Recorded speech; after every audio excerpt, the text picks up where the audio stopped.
Red-zoned residents in Hawke's Bay are furious the council is trying to change its buyout rules, which will mean some Cyclone Gabrielle victims will have to pay to demolish their own homes. They say the council is punishing those who paid for good insurance policies. Hawke has the story.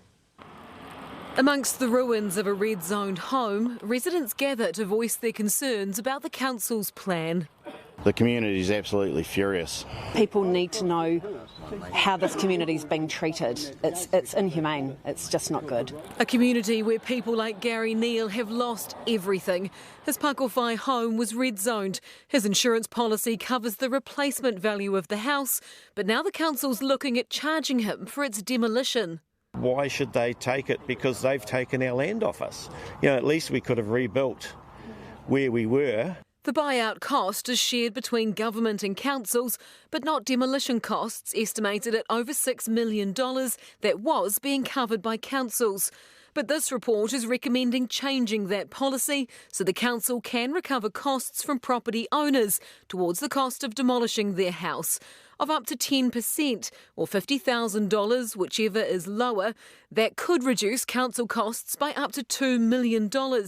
These changes would apply to the uninsured, but also the well-insured, the reasoning being that having been well compensated, they should make some contribution to the demolition. How can they take money off us for having enough insurance to replace our house? This could affect about 90 property owners.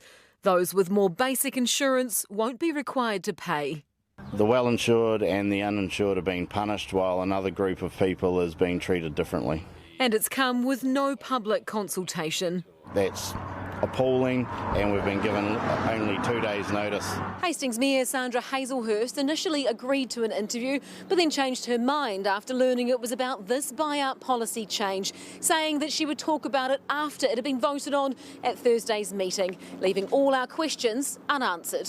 Residents aren't just disappointed with local government. The politicians that made these campaign promises to come and see us now and tell us how they're going to deliver them, because there's pretty much radio silence at the moment. Promises such as creating a Category 2W for those in Category 3 who want to stay put, but with an early flood warning system in place, something National seemed to support when campaigning last year.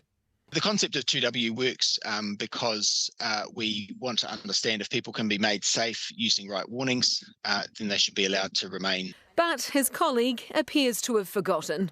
No, I don't think there was any national support or for or against it. I think it was just highlighted in a meeting.